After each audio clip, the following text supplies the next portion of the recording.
Chapter 20, Vocation. With the exception of totally handicapped people, every human being has to serve a purpose in life. The difficult thing is knowing what each individual is good at. If there is something truly important in this world, it is to know ourselves. Rare is he who knows himself, and even when it seems incredible, it is difficult to find one person in life who has developed a sense of vocation. When someone is fully convinced of the role he has to perform in life, he then makes out of his vocation and apostleship a religion and becomes by fact and his own right an apostle of humanity. Whoever knows his vocation, or whoever is able to discover it for himself, goes through a tremendous change. He does not seek success anymore. Little is his interest in money, fame, and gratitude. His pleasure is then in the joy it gives him, having responded to an intimate, profound, unknown call, or his own internal essence. The most interesting thing of all these is that the vocational sense has nothing to do with the ego. Although it appears strange, the ego abhors our own vocation, because the ego only desires substantial monetary earnings, position, fame, etc. The sense of vocation is something that belongs to our own inner essence. It is something very internal, very profound, very intimate. The vocational sense leads men to undertake, with true intrepidity and disinterest, the most tremendous projects, risking all types of sufferings and cavalries. It is then normal that the ego abhors the true vocation. The sense of vocation leads us, in fact, along the path of legitimate heroism, even when we have to stoically endure all types of infamies, treacheries, and slander. The day a man can tell the truth, I know who I am and what my true vocation is, from that instant he begins to live with true uprightness and love. A man like this lives in his work and his work in him. In fact, there are only very few men who can talk like this with true sincerity of heart. Those who speak like this are the select, the ones who have the sense of vocation in a superlative degree. To find out true vocation is undoubtedly the most serious social problem, the problem that is found at the very foundation of all of society's problems. To find or discover a true individual vocation is, as a matter of fact, equivalent to discovering a very precious treasure.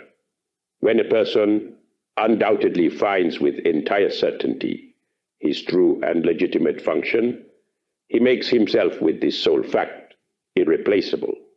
When our vocation corresponds totally and in an absolute way to the position that we occupy in life, we then perform our job as a true apostleship, without any covetousness and without a desire for power.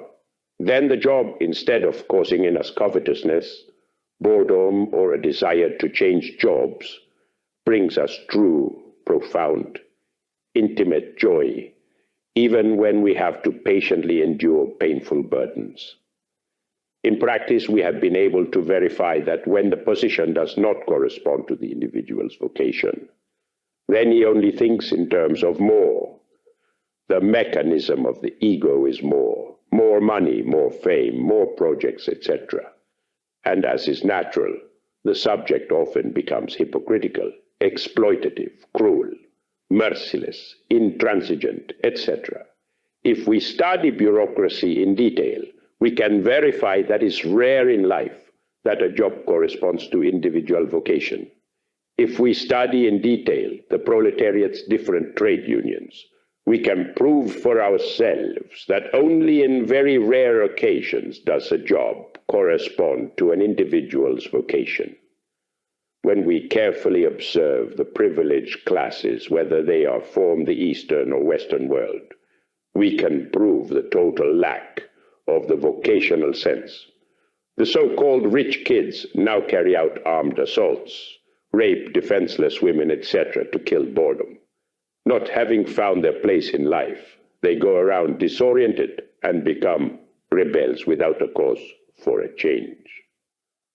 The chaotic state of humanity in these times of world crisis is horrifying. Nobody is happy with their work because the position does not correspond to the vocation. Job applications pour in because no one has a desire to die of hunger, but the applications do not correspond to the vocation of those who apply. Many drivers should have been doctors or engineers. Many lawyers should have been ministers, and many ministers should have been tailors. Many shoe shiners should have been ministers, and many ministers should have been shiners, etc. People are in places that do not correspond to them, that have nothing to do with their true individual vocation. Due to this, the social machinery functions terribly. This is similar to an engine that is manufactured with parts that do not correspond to it, and the result inevitably has to be disaster, failure, and the absurd. In practice, we have been able to verity up to the hilt that when one does not have a vocational disposition to be a guide, religious instructor, political leader, or a director of some spiritualist, scientific, literary, or philanthropic association, then one only thinks in terms of more and dedicates himself to carrying out projects and mere projects with secret purposes that cannot be confessed. It is obvious that when a position does not correspond to individual vocation, the result is exploitation. In these terribly materialistic times in which we live, a teacher's position is being arbitrarily occupied by many merchants who do not even remotely have a vocation for the teaching profession. The result of such infamy is exploitation, cruelty, and a lack of true love. Many people practice the teaching profession with the exclusive purpose of getting money to pay their studies in the faculty of medicine, law, or engineering, or simply because they cannot find anything else to do. The victims of such intellectual fraud are the students. A true vocational teacher is difficult to find today, and it is the greatest joy that students of schools, colleges, and universities are able to have. The vocation of a teacher is wisely translated by a verse of moving prose by Gabriela Mistral, titled The Prayer of the Teacher. The teacher says, talking to the divine, to the secret master, "Give me the unique love of my school, that not even the burning of beauty be capable of stealing my tenderness from all moments.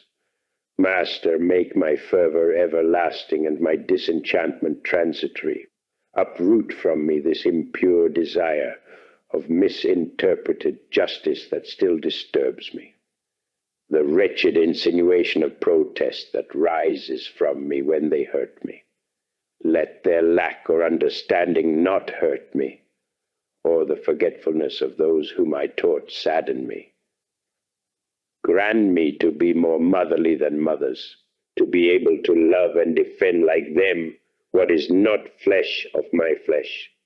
Give me the capacity to make one of my girls my perfect verse, and leave placed in her my most penetrating melody, for the time when my lips will sing no more.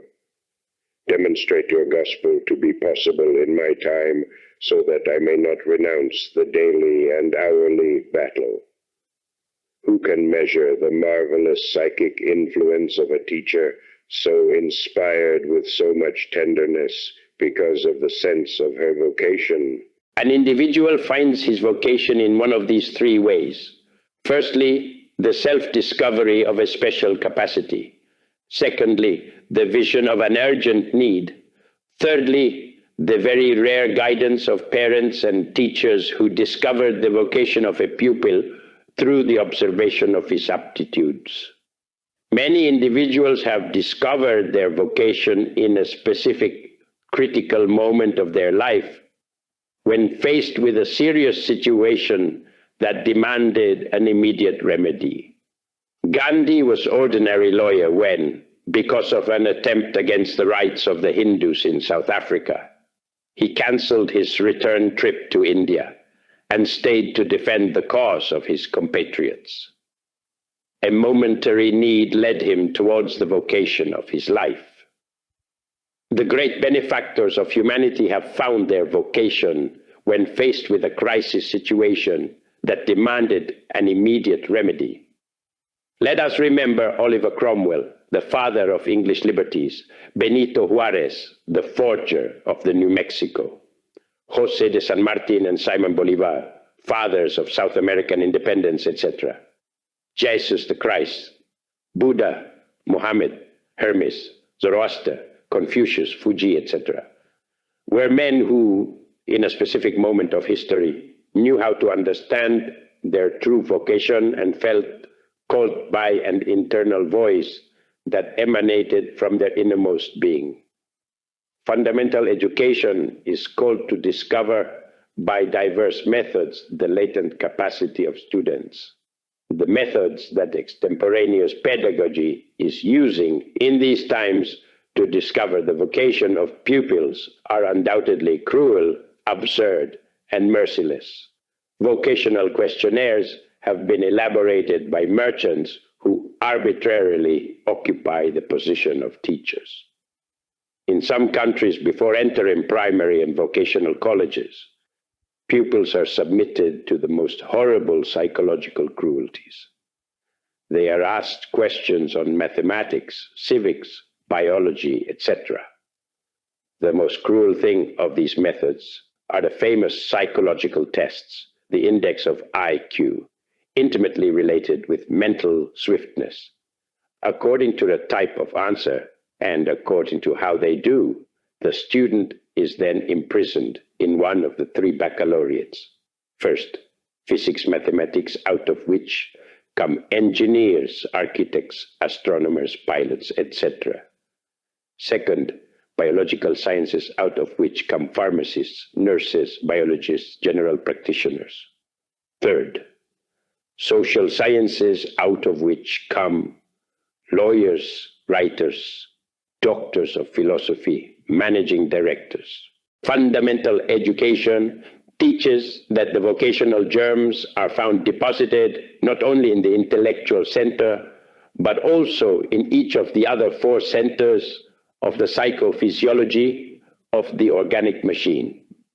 It is urgent to take into account the 5 psychic centers called intellect, emotion, movement, instinct, and sex. It is absurd to think that the intellect is the only center or cognition.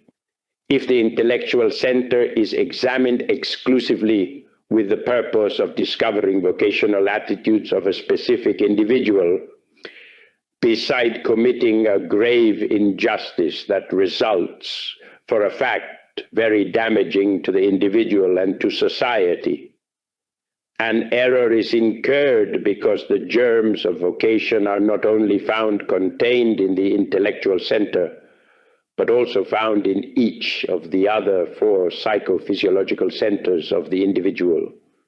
The only obvious path that exists to discover the true vocation of pupils is true love.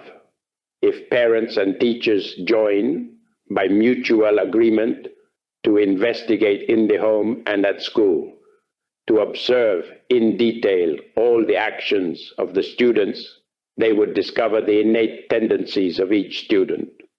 That is the only obvious path that will permit parents and teachers to discover the vocational sense of students.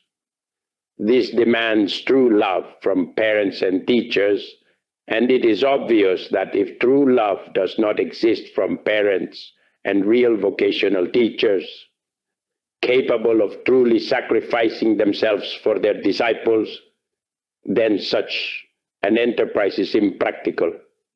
If governments truly want to save society, they need to expel the merchants from the temple with the lash of willpower. A new cultural age should be initiated, diffusing everywhere the doctrine of fundamental education. Students should defend their rights courageously and demand true vocational teachers from governments. Fortunately, there exists the formidable weapon of strikes, and students have this weapon. In some countries, there already exists within schools, colleges, and universities certain guiding teachers who are not really vocational. The position that they occupy does not coincide with their innate tendencies. These teachers cannot orientate the rest because they cannot even orientate themselves. True vocational teachers capable of intelligently orientating students are needed with urgency. It is necessary to know that due to the plurality of the ego, the human being automatically plays diverse roles in the theater of life. Boys and girls have a role for school, another for the street, and another for the home. If one wants to discover the vocation of a young person, one has to observe them at school, at home, and even in the street. This work of observation can only be carried out by parents and true teachers in intimate partnership. Among antiquated pedagogy, there also exists the system of observing grades to deduce vocation. The student that excels in civics with the highest grades is then classified as a possible lawyer, and the one who excels in biology is defined as a potential doctor, and he who excels in mathematics as a possible engineer. This absurd system of deducing vocations is too empirical, because the mind has its highs and lows, not only in the total form now known, but also in certain particular special states. Many writers who at school were terrible students of grammar excelled in life as true masters of the language. Many noteworthy engineers always had the worst grade in mathematics at school, and multitudes of doctors failed in biology and natural sciences at school. It is unfortunate that many parents, instead of studying their children's aptitudes, only see in them the continuation of their beloved psychological ego, their myself. Many lawyer fathers want their children to continue in the lawyer's office, and many business owners want their children to continue handling their egoistical interests without being the least bit interested in the vocational sense of their children. The ego always wants to ascend, climb to the top of the staircase, make itself felt, and when parents' ambitions fail, they want to obtain, through their children, what they could not obtain for themselves. These ambitious parents put their boys and girls into careers and positions that have nothing to do with their vocational sense.